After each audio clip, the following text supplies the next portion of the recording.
다 함께 묵상 기도 드리심으로 4월 마지막 주일 예배 하나님께 올려드립니다.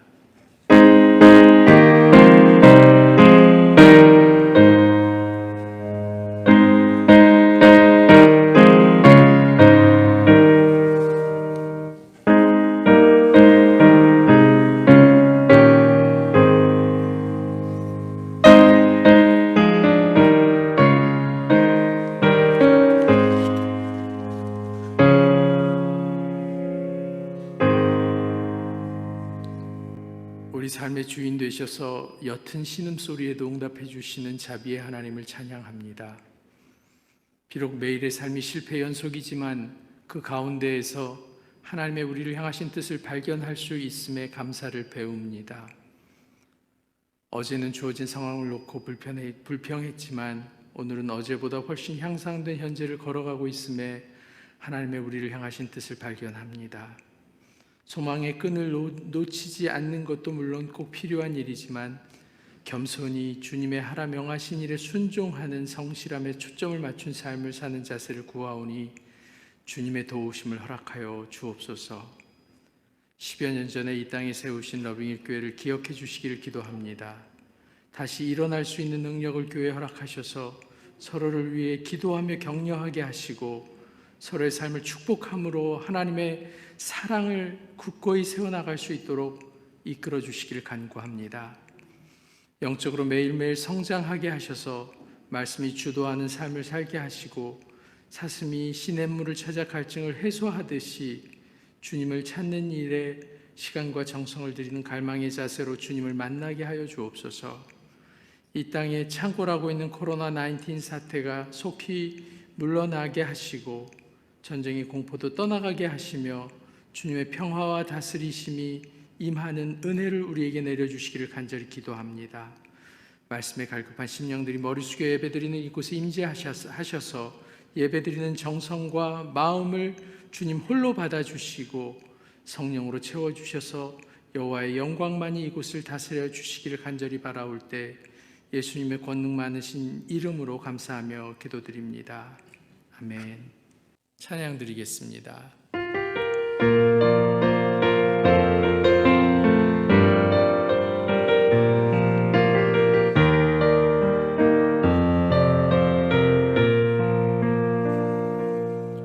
내가 누려왔던 모든 것들이 내가 지나왔던 모든 시간이 내가 걸어왔던 모든 순간이 당연한 것 아니라 은혜였소. 아침 해가 뜨고 저녁에도 봄의 꽃향기와 가을의 열매 변하는 계절의 모든 순간이 당연한 것 아니라 은혜였소. 모든 것이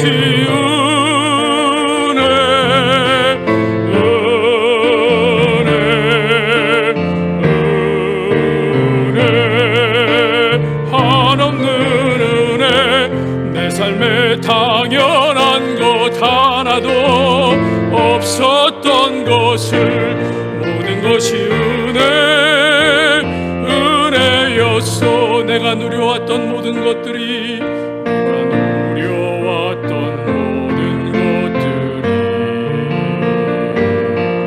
내가 지나왔던 모든 시간이 숨을 쉬며 살며 꿈을 꾸는 삶 당연한 것 아니라 은혜였소.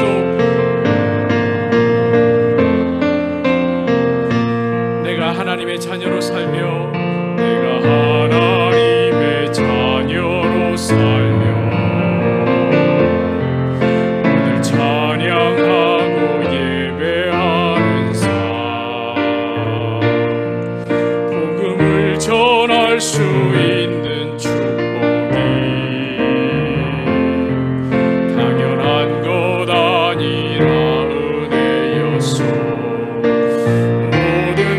것이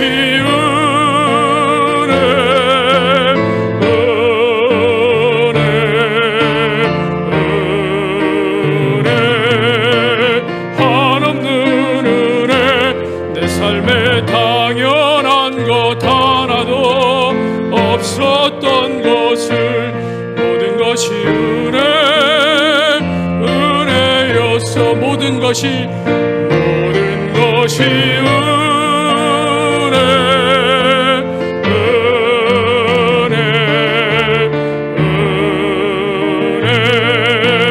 한없는 은혜.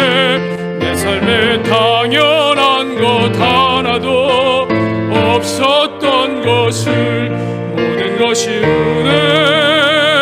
은혜였어.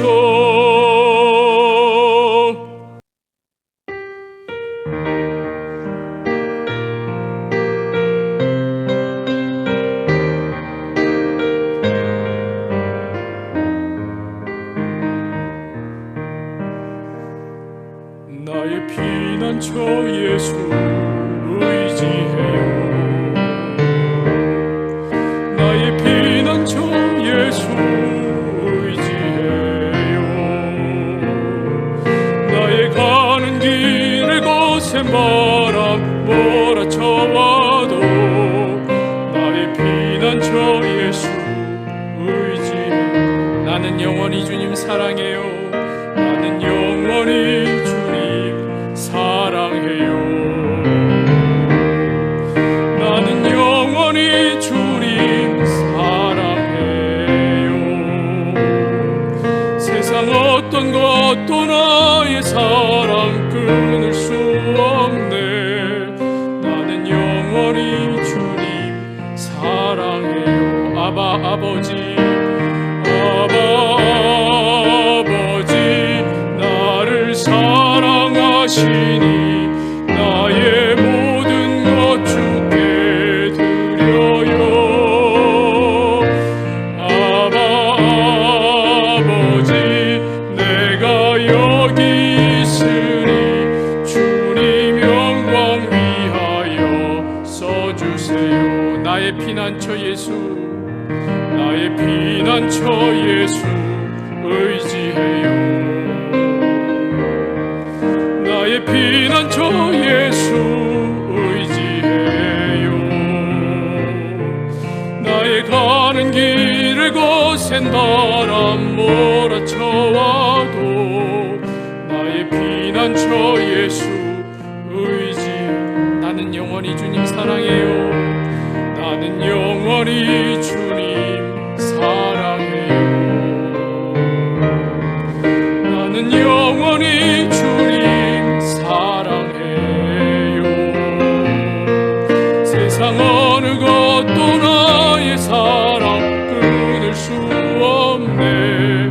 나는 영원히 주님 사랑해요. 아바 아버지,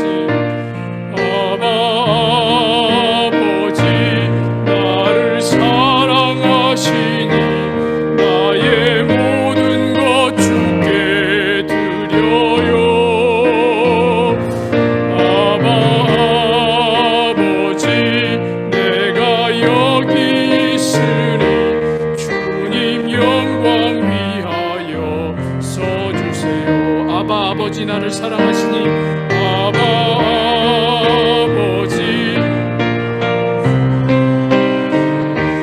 나의 모든 것 주께 드려요. 아버지, 내가 여기 주님 교회 위하여 써주세요. 아버지, 한 번 더 고백합니다. 아버지, 나를 사랑하시니 나의 모든 것 주께 드려요.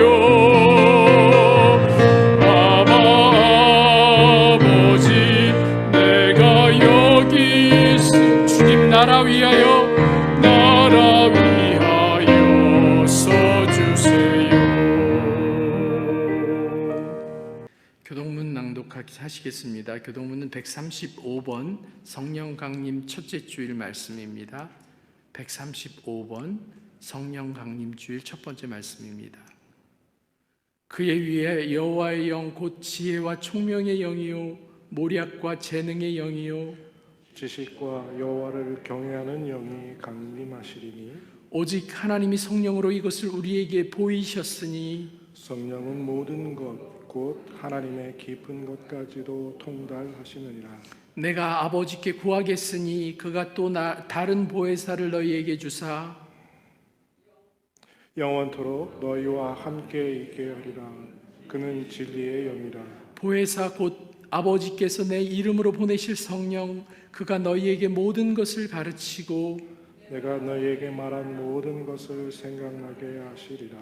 오직 성령이 너희에게 임하시면 너희가 권능을 받고 예루살렘과 온 유대와 사마리아와 땅 끝까지 이르러 내 증인이 되리라 하시니라. 아멘.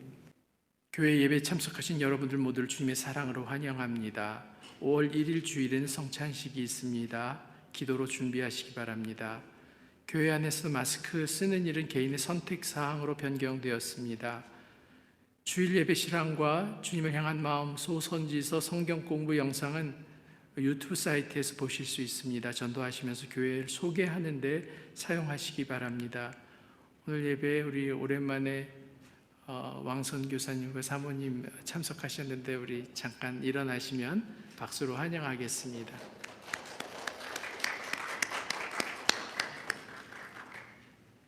5월 1일 성찬식, 5월 8일 어머니 주일, 5월 22일 야외 예배 이렇게 행사들 계획되어 있습니다.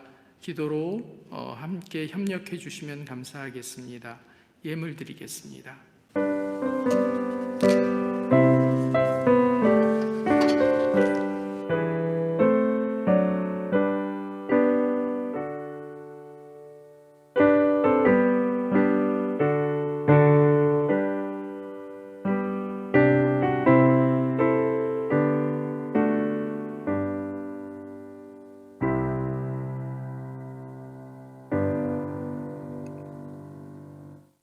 하나님의 놀라운 은혜와 사랑, 그 무한하심을 찬양하고 또 찬양합니다.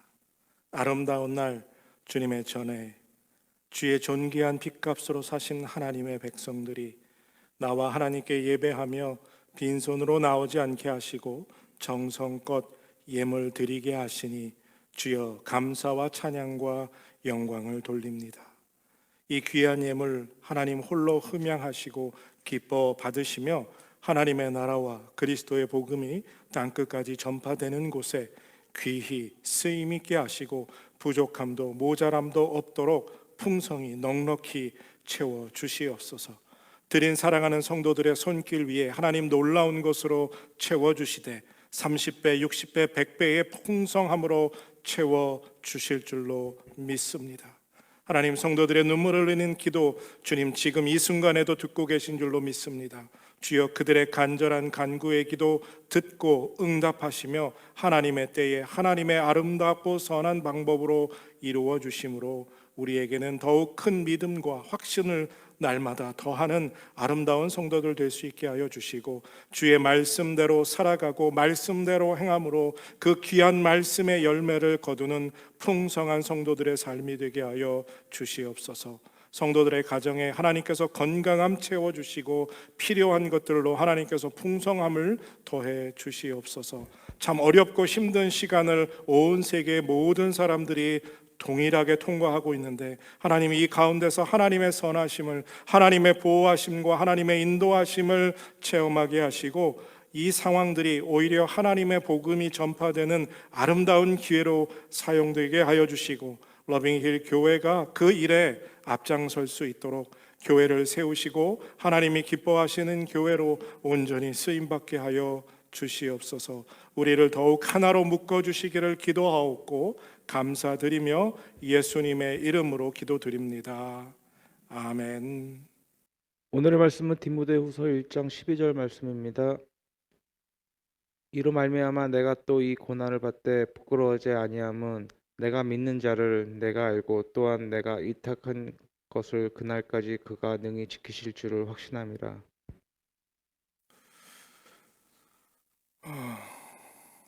다들 평안하시죠? 여러분들 부자 되기 원하십니까? 그 부자가, 그래, 명색이 목사가 설교하러 올라왔는데 돈 많이 버는 부자 얘기할까봐 그걸 뭐 이렇게 주저주저 하십니까? 예, 부자 되십시오 하는 말은 물질적인, 그 세상적인, 순간적인, 이따가 사라지는 부자가 아니라 주 안에서 다 부자가 되시기를, 주님이 주시는 영의 부자가 되시기를 축복하고 또 바랍니다. 아멘. 여러분들 요한계시록에 있는 말씀이지요. 볼지어다 내가 문 밖에 서서 두드리노니 누구든지 내 음성을 듣고 문을 열면 내가 그에게로 들어가 그와 더불어 먹고 그는 나와 더불어 먹으리라. 아주 유명한 그림도 있는 그 말씀이지요. 교회 좀 다녀본 사람 치고 이 말씀 들어보지 않은 분은 한 분도 없을 겁니다. 근데 여러분들 이 말씀을 깊이 묵상해 보면요, 예수님께서 문 밖에서 두드리고 계시는데, 우리의 마음을 두드리고 계시는데, 그 소리를 듣고 그 마음을 열고 주님을 영접한 사람은 주님과 함께 먹고 마시는 풍성함을 누리게 될 것이다 라는 약속이 담겨져 있지요. 예수 그리스도, 그분은 우리의 선한 목자이시기에 우리를 푸른 초장과 쉴 만한 물가로, 즉 부족함이 없는 풍성함으로 인도하시는 좋으신 분이라는 거죠. 또 우리가 자주 찬양하죠. 좋으신 하나님. 하나님은 좋으신 분이십니다. 그래서 우리에게 좋은 것 주시기를 기뻐하시지요. 하나님은 우리에게 좋은 것 주실 때 가장 기뻐하신다는 겁니다. 그래서 하나님은 독생자 예수 그리스도까지 우리에게 보내주셨습니다. 정말 하나님이 아낄 것이 무엇이 있으시겠어요? 독생자도 주셨는데 하나님은 아낌없이 무엇이든 가장 좋은 걸 우리에게 주시는 정말 좋은 하나님이시라는 거죠. 이 좋으신 하나님이 우리의 아버지 되심을 믿고 여러분들의 삶이 풍성하십니까? 지금 여러분들은 하나님이 주시는 풍성함을 누리며 살고 계십니까?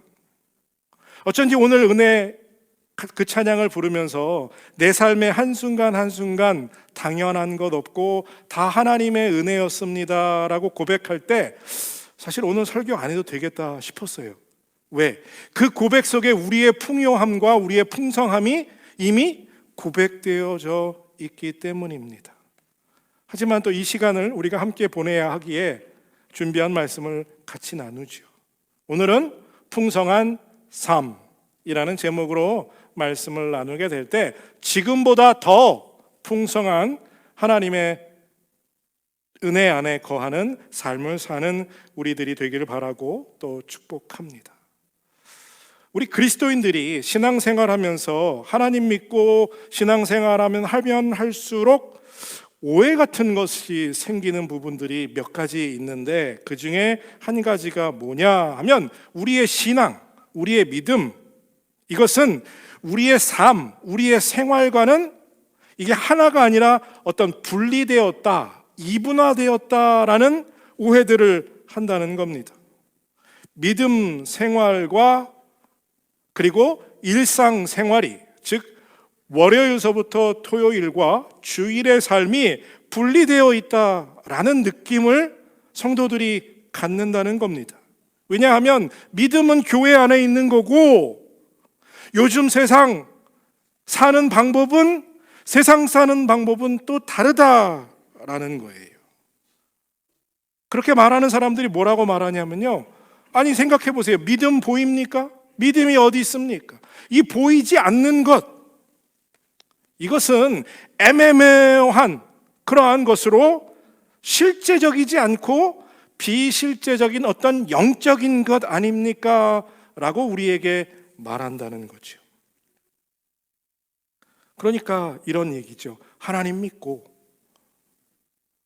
죽었던 우리가 구원받고, 그래서 죽은 후에 하나님 나라를 간다는 약속, 그래, 그건 알겠다, 그건 믿는다. 그런데 그것과 오늘 내가 사는 이 땅의 삶과는 별 관계가 없는 것 아니냐라고 생각한다는 거죠. 하나님은 어떻게 보면 우리를 천국으로 이끌어 가시는 것에는 관심이 있을지 모르지만 우리가 이 땅에서 어떻게 사는지는 별 관심이 없으신 것 아니냐라고 말한다는 거예요. 왜 그러냐? 예수님 잘 믿는 사람들이 고통당하고 아프고 어려운 일 당할 때, 아니 사랑의 하나님이라면 왜 저 사람들을 그냥 두겠느냐라는 거죠. 성경의 이야기는 영적인 이야기일 뿐 우리 일생에 인생을 살아가는데 별반 도움이 되지 않는다라는 주장을 펼치기도 합니다. 아니 생각해봐라. 성경은 자그마치 2000년도 그 전에부터 쓰여진 책인데 첨단 시대를 살고 있는 21세기 이 시대를 사는 우리가 그 이야기, 그 가치관을 따라서 산다는 건 미련한 것 아니냐, 바보 아니냐 라고 말하죠. 왜냐? 생각해봐라. 그 성경이 기록되었던 시대의 가치관과 삶의 모든 것과 오늘 우리의 삶의 가치관과 오늘을 사는 방법이 이것이 어떻게 비교되느냐, 이것이 어떻게 하나가 될 수 있느냐, 나름대로의 설득력을 가진 것처럼 느껴질 때가 있어요. 여러분들은 어떻게 생각하십니까? 성경은 과연 우리 삶과 전혀 무관한 이야기를 다루고 있습니까? 성경에는 우리 삶과 동떨어진 이야기만, 어떤 영적인 이야기만 기록되어 있습니까? 2000년 전에 쓰여진 이스라엘의 구닥다리 역사에 불과합니까? 정말 이 성경의 프린시플들을 오늘 우리의 삶에 적용하는 것은 미련하고 어리석은 짓입니까? 여러분들은 과연 어떻게 생각하십니까? 저는 인생에서 이 성경보다 더 탁월한 인생 지침서는 없다고 믿고 확신합니다. 절대 시대에 뒤떨어진 책이 아닙니다. 성경보다, 역사상 그 어느 책이 성경보다 더 실제적이고 우리의 인생을 다루는데 탁월한 책은 지금까지 없었다고 저는 믿고 확신합니다. 왜냐하면요, 성경은 이 세상 그 어떤 것보다 심오하게 깊이 우리의 인생을 다루고 있기 때문이라는 사실입니다. 영적인 문제를 이야기할 뿐만 아니라 우리 삶의 실제적이고 통합적인 그것을 깊은 통찰을 통해서 인생에서 일어날 수 있는 거의 모든 일에 대해서 그 현상과 이유와 결과를 완벽하게 설명해주고 있다는 거죠. 성경은 하나님 자신이 하나님의 이야기를 펼치시면서 사람과 하나님, 삶과 죽음, 그리고 영혼과 영혼의 심판에 관해서 쓰여진 하나님의 책이기 때문에 그분의 탁월한 지혜를 담고 있기에 우리의 인생의 가장 모범적인 그리고 탁월한 인생 지침서가 될 수 있다는 거죠. 성경보다 인간의 본성을 이렇게 심도 있게 다룬 책도 또 없습니다. 세상에서 가장 탁월했던 심리학자도 철학자도 이 성경의 깊이를 뛰어넘지는 못했었다라는 거죠. 그래서 어느 시대든 풍성한 삶을 살기 원하는 사람이라면 반드시 이 성경이 이야기하는 탁월함을 붙잡고 그 지혜로 삶을 살아가게 된다면 풍성한, 풍요로운 삶을 살아갈 수 있다는 사실입니다. 또한 주님 오실 때까지 인생의 훌륭한 내비게이터 역할을 할 수 있는 책이 성경이라 믿고 확신합니다. 성경의 핵심이 뭡니까? 하나님이 우리를 구원하시겠다는 구원의 계획이지요. 그 책을 담은 것이 성경입니다. 복음을 이야기하지요. 오직 믿음으로만 구원받는다.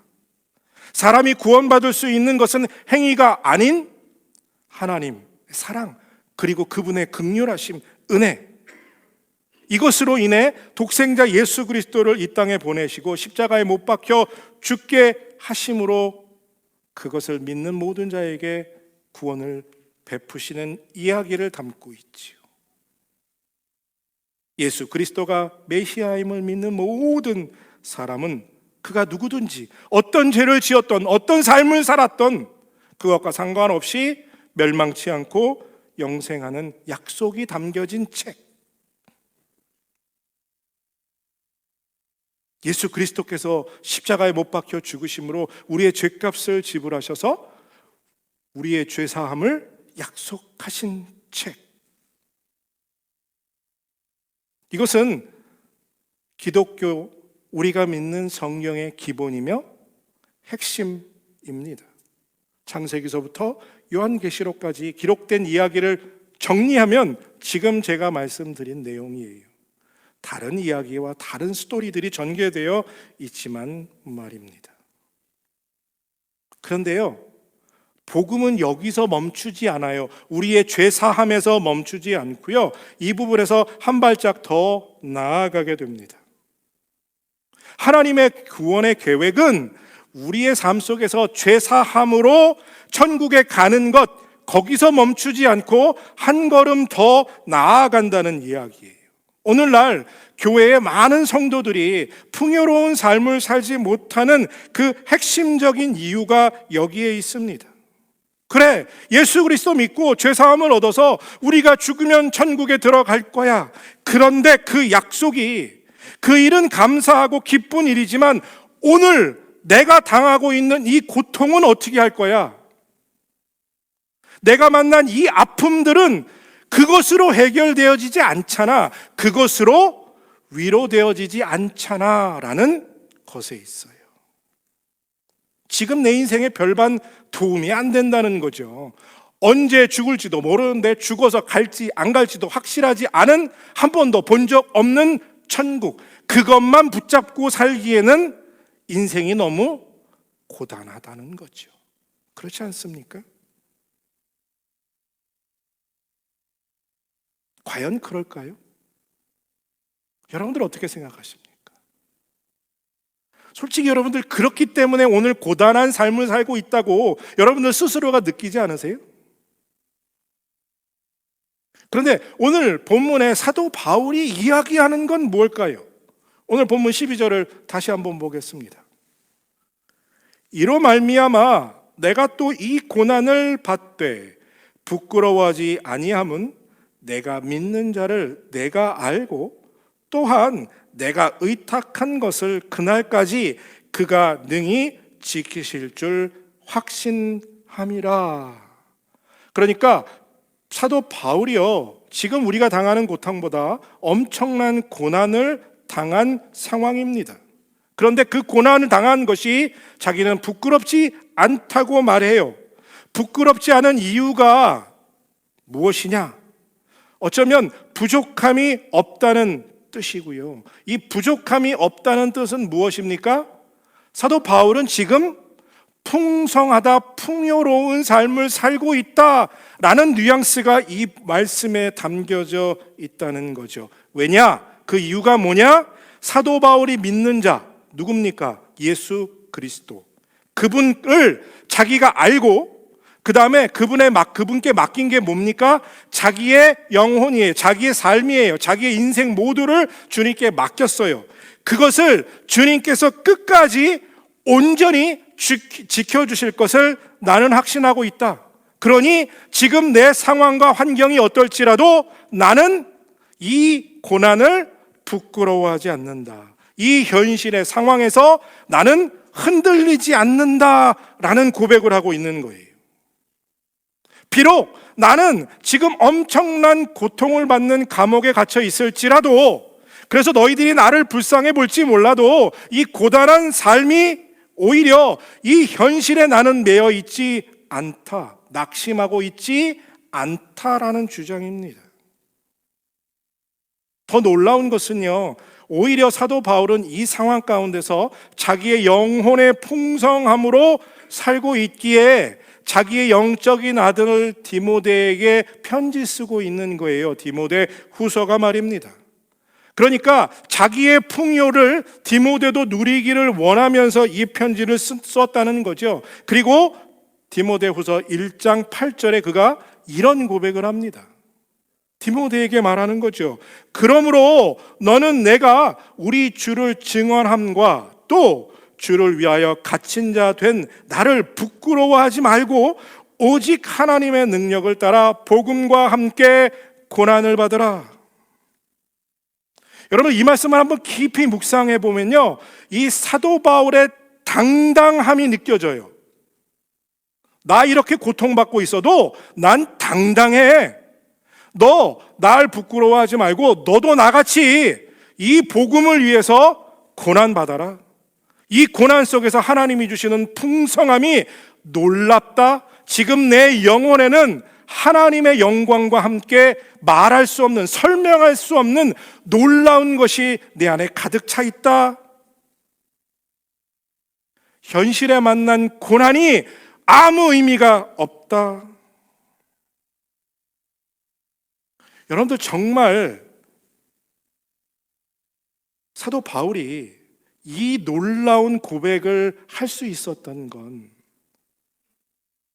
온전히 그가 풍성한 삶, 고난에 매이지 않고 고난에 갇히지 않고 현실에 포기하지 않고 그것과 맞서 하나님의 영광 가운데 풍요로움을 누리고 있음을 선언하고 있는 거예요. 그러니까 사도 바울은 지금 하나님의 능력으로 무장되어 있다는 거죠. 무슨 능력이요? 복음의 능력. 현실은 고단했고 어려웠지만 예수 그리스도 때문에 오히려 나는 지금 풍요롭다, 더없이 풍성하다. 갇혀있지만 갇혀있지 않은 영혼의 기쁨을 누리고 있다는 이야기를 하는 겁니다. 평소에도 사도 바울은요, 복음의 능력을 잘 알았던 사람이고 복음의 능력을 체험했던 사람이지요. 그 복음의 능력에 사로잡혀 산 사람입니다. 그가 로마서 1장 16절에 뭐라고 고백했습니까? 내가 복음을 부끄러워하지 아니하노니 이 복음은 모든 믿는 자에게 구원을 주시는 하나님의 능력이 됨이라. 먼저는 유대인에게요, 그리고 헬라인에게로다. 그러니까 무슨 얘기예요? 나는 복음의 놀라운 능력을 체험했다. 그리고 그 근원은 어디에 있느냐? 하나님에게서부터 온다. 하나님께 있다. 그래서 뭐예요? 나는 이 복음만 붙잡고 살겠다. 그가 모진 고난을 겪으면서도 풍요롭고 당당할 수 있었던 그 핵심은 뭐예요? 그 복음의 능력을 붙잡고 살았기 때문이에요.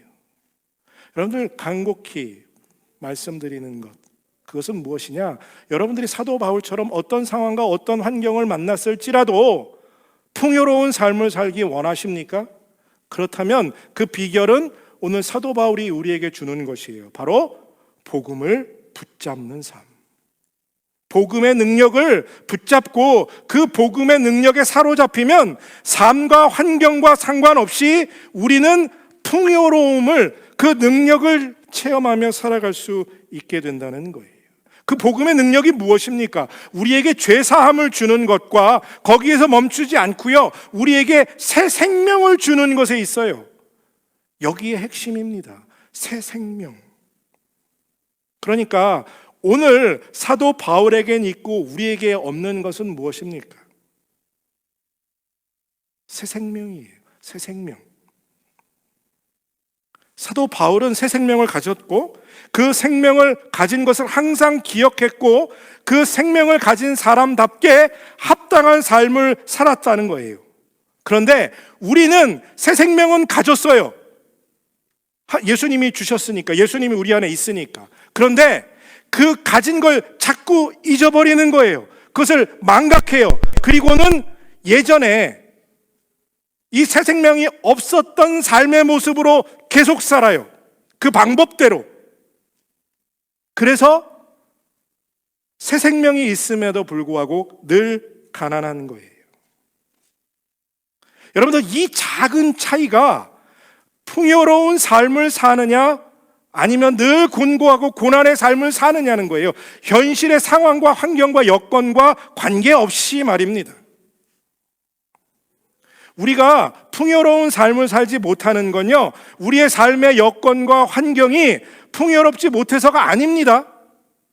여러분들 지금 절대 비교는 안 되지만 상대 비교를 해보면요, 우크라이나에 있는 사람들과 우리의 환경은 비교할 수 없어요. 그런데 왜 우리는 여전히 풍요롭지 못합니까? 왜 우리는 곤고하고 가난하다 느낍니까? 그들에 비해서 절대적으로 우리는 평안한 상황임에도 불구하고 오히려 때로는 그들보다 더 풍요롭지 못한 삶을 살고 있다는 거예요.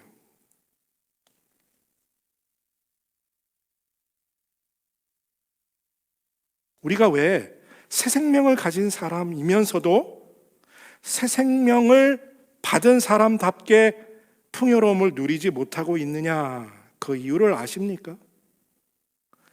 영적으로 살아있지만 살아있지 않은 존재같이 그저 존재, being하기 때문이에요. 무슨 얘기인지 설명드릴게요. 어떤 사람이 교통사고로 식물인간이 됐습니다. 안타까운 일이죠. 기계로 그 사람의 심장을 움직이면서 강제로 살려 놓았어요. 그렇게라도 가족들은 그 사람이 생명을 연장하기를 바라겠죠. 당연한 마음입니다. 그런데 여러분들, 이 식물인간이 된 이 사람이, 그 기계들로부터 생명을 연장하고 있는 이 사람이 풍요로운 삶을 사는 것입니까? 이 사람이 살아있는 겁니까?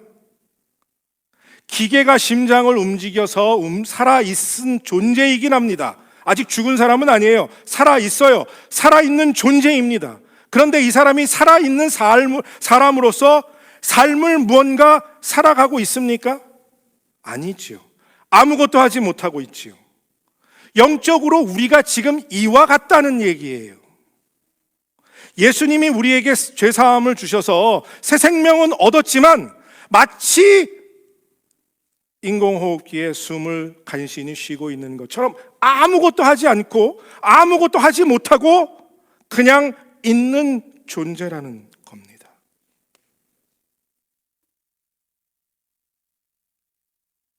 왜냐하면 삶의 참된 목적 없이 그냥 세상 사는 대로, 세상 사람 사는 대로, 이전에 살던 그대로 살고 있다는 거예요. 무슨 얘기를 하고 있느냐? 예수님께서 십자가 위에서 물과 피를 다 흘리며 우리의 죄값을 대신 지불하셨고 그 죄를 갚아주신 이유, 우리를 구원하신 이유, 그 목적, 그것을 모르고 그것에 합당한 삶을 살고 있지 않다는 것입니다. 베드로후서 1장 4절에서 이렇게 말합니다. 이로써 그 보배롭고 지극히 큰 약속을 우리에게 주사 이 약속으로 말미암아 너희가 정욕 때문에 세상에서 썩어질 것을 피하여 신성한 성품에 참여하는 자가 되게 하려 하셨느니라. 그러니까 성도는요, 새 생명을 받은 하나님의 사람은 이전에, 예수님 믿기 전에, 구원받기 전에, 죄사함을 경험하기 전에, 새 생명을 누리기 전에 세상에서 썩어질 정욕에 의해서 살았다는 거죠. 그런데 지극히 큰 약속, 이게 뭐예요? 우리를 구원하시고 새 생명을 주시겠다는 하나님의 이 놀라운 약속, 복음, 이것을 받은 자로서 이제는 어떻게 살아야 해요? 하나님의 신성한 성품에 참여하는 자가 되게 하셨다. 이것이 하나님의 뜻이라는 이야기입니다. 그러니까 이제는 이전의 삶이 아닌 하나님의 신성한 성품에 참여하는 삶을 살아야 한다는 거예요. 그 합당한 뜻을 따라 살아야 뭘 얻는다고요? 풍요로움, 풍성함. 조금 전에 설명드린 교통사고로 식물인간이 되었던 그분, 기적적으로 깨어났어요. 기적적으로 이 사람이 건강을 회복해서 정상인으로 살아가게 되었습니다. 여러분들, 그 사람이 어떻게 살아갈까요? 이전과 같이 남들 때리고 남들 돈 뺏고 나쁜 짓 하며 살았을까요? 아니요. 두 번째 새 기회를 얻었는데 이제는 뭔가 의미 있는 인생을 위해서 보람된 삶을 살아가겠죠. 새로 얻은 기회를 함부로 낭비하지 않았을 것입니다. 다시 설명드릴까요? 예수님께서 여러분들을 죄사함을 허락하셨을 뿐만 아니라 여러분들에게 새 생명, 두 번째 기회도 주셨다는 거예요. 사도 바울이 고린도후서 5장 17절에 분명하게 말했잖아요. 그런즉 누구든지 그리스도 안에 있으면 새로운 피조물이라. 이전 것은 지나갔으니 보라 새 것이 되었도다.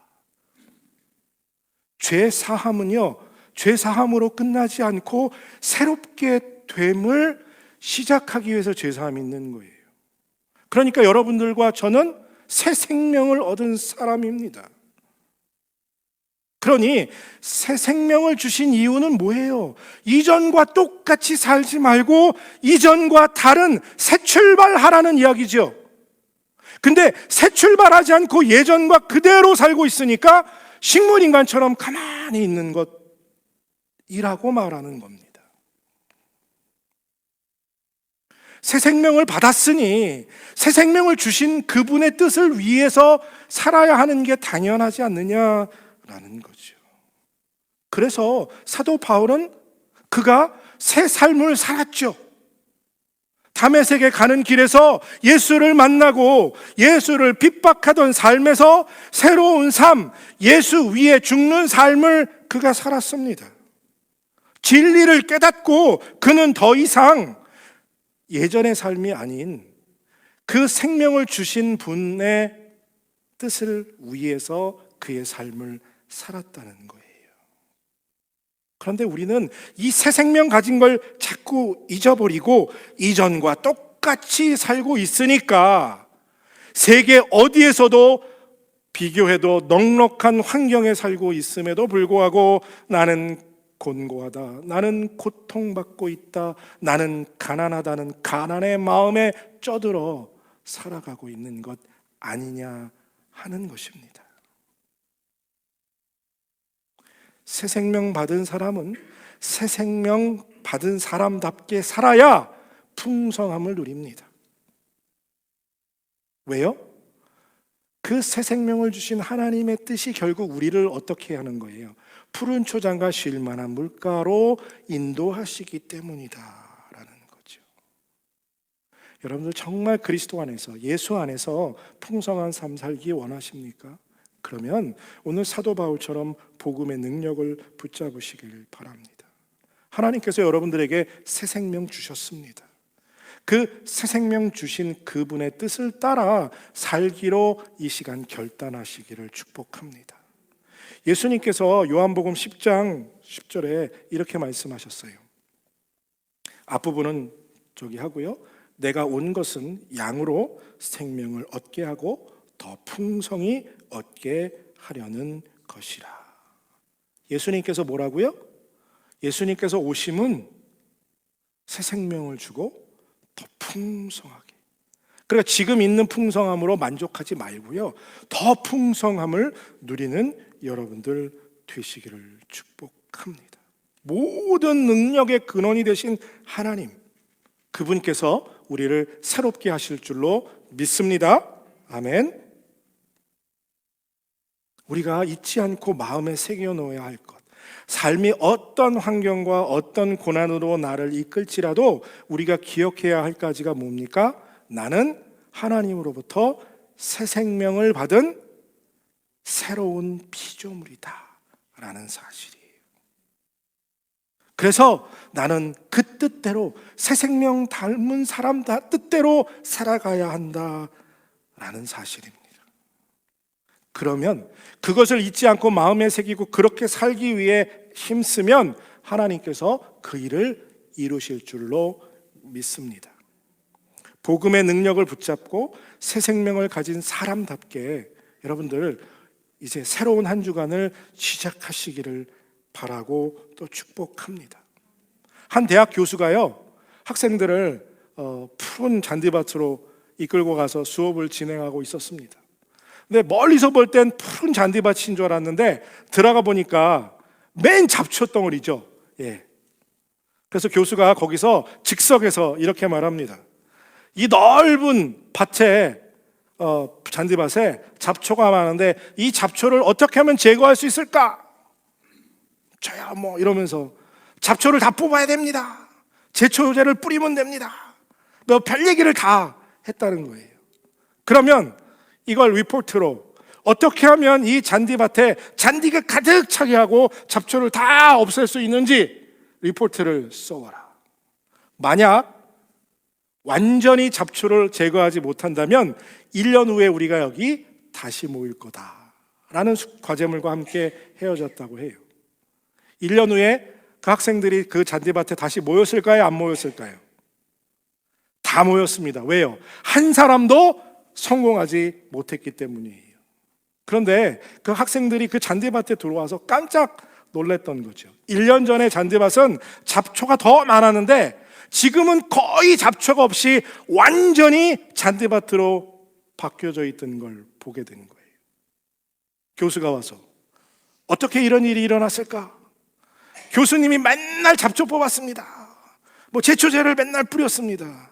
그랬더니 교수가 아니, 나는 매일 잔디씨를 뿌렸어. 잡초를 제거하는 방법은요, 잡초를 뽑는 게 아니라 그곳에 잔디씨, 생명의 씨를 뿌리는 거야 라고 교수가 말했다는 거죠. 여러분들, 우리 안에 우리를 자꾸 가난하게 만들고 곰핍하게 만드는 이 죄의 씨, 이 잡초를 없애는 방법, 생명의 복음의 씨앗을 우리 마음밭에 계속 뿌리는 겁니다. 말씀이 자라도록 내 마음밭에 생명의 복음의 씨앗을 계속 뿌리는 거예요. 그리고 그 씨앗이 잘 자라도록만 하면 어떻게 돼요? 내 안에 나를 갉아먹는, 나를 좀먹는 이 잡초는 다 사라지고 하나님의 능력으로 풍성한 잔디밭과 같이 하나님의 말씀이 내 안에 가득 채워지게 된다는 거죠. 이것이 비결이고 이것이 지혜로운 방법이라는 거예요. 이것이 바로 복음의 능력을 붙잡는 삶인 줄로 믿습니다. 선한 목자이신 우리 주님은 우리의 죄를 사하실 뿐만 아니라 영생을 주실 뿐만 아니라 오늘 나의 삶이, 오늘 우리의 삶이 풍성하고 풍요로워지기를 원하시고 기뻐하십니다. 그 길이 무엇이냐? 바로 생명을 주신 그 복음의 능력을 붙잡고 복음 안에 사는 것이라는 거예요. 그것이 사도 바울이 그의 편지마다 기록하고 그리고 그 편지를 통해서 사랑하는 성도들에게 나누려고 했던 핵심이라는 거죠. 그 복음의 능력으로 고난을 부끄러워하지 않는 당당함. 사랑하는 성도 여러분, 곤고하십니까? 내 인생은 왜 이 모양이냐 좌절되십니까? 나를 갉아먹는 그 잡초를 뽑아버리기 위해 복음의 씨, 하나님의 말씀의 씨앗을 여러분 마음밭에 뿌리게 되시기를 바랍니다. 그래서 우리 너빙힐 교회 성도들은 복음의 능력으로 거룩한 삶을 사는 하나님이 기뻐하시는 풍요로운 삶을 사는 아름다운 성도들이 되시기를 다시 한번 바라고 원하고 또 기도합니다. 함께 기도하겠습니다. 하나님, 내 안에 나의 영혼을 이 갉아먹는 죄의 잡초를 생명이 되신 예수 그리스도의 말씀, 그 복음의 능력의 씨앗으로 가득 채워 내 안에 풍요로운 삶을 살 수 있는, 복음의 능력을 붙잡음으로 나의 삶이 변화되는 놀라운 역사를 체험하는 아름다운 삶이 되는 우리 사랑하는 러빙교회 성도들 될 수 있도록 주여 은혜를 내려 주시옵소서. 지켜주실 것을 믿고 감사드리며 예수님의 이름으로 기도드립니다. 아멘. 모두 일어나셔서 결단의 찬송 하나님께 올려드립니다.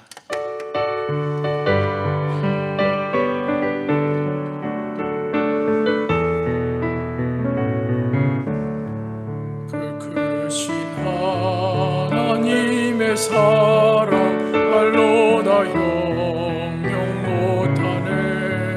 저 높고 높은 별을 넘어 이 낮고 낮은 땅 위에 죄범한 영혼 구하려 그 아들 보내사 화목 제물 삼으시고 죄 용서하셨네.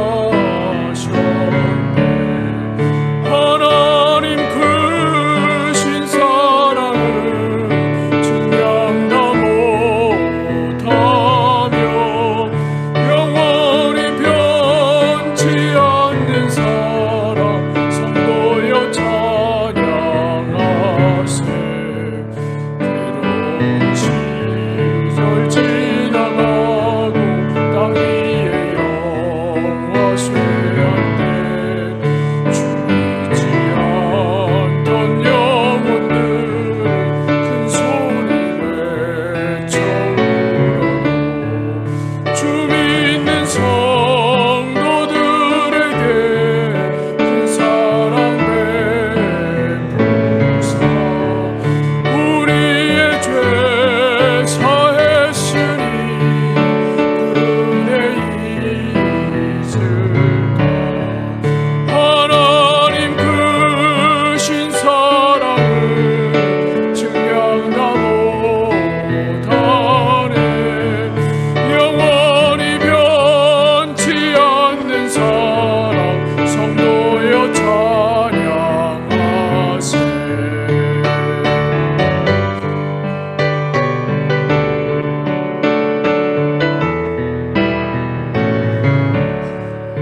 하늘을 두루마리 삼고 바다를 먹물 삼아도 한없는 하나님의 사랑 가기로 갈 수 없겠네.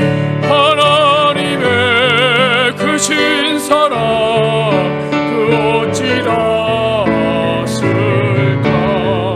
저 하늘 높이 쌓아도 채우지 못하네. 하나님 크신 사랑을 증명다 못하네. 영원히 변치 않는 사랑 성도여 찬양하세. 이제는 우리를 위하여서 십자가에서 물과 피를 다 흘리며 죽기까지 우리를 사랑하여 주신 우리 주 예수 그리스도의 은혜와 하나님 아버지의 극진하신 사랑하심과 성령님의 감화 교통 역사하심이 복음의 능력을 붙잡고 그 능력으로 풍성한 삶을 살아가기로 결단하고 이 자리를 떠나가는 사랑하는 모든 하나님의 사람들 머리 위에 이제로부터 영원토록 함께 하시길 간절히 축원하옵나이다. 아멘.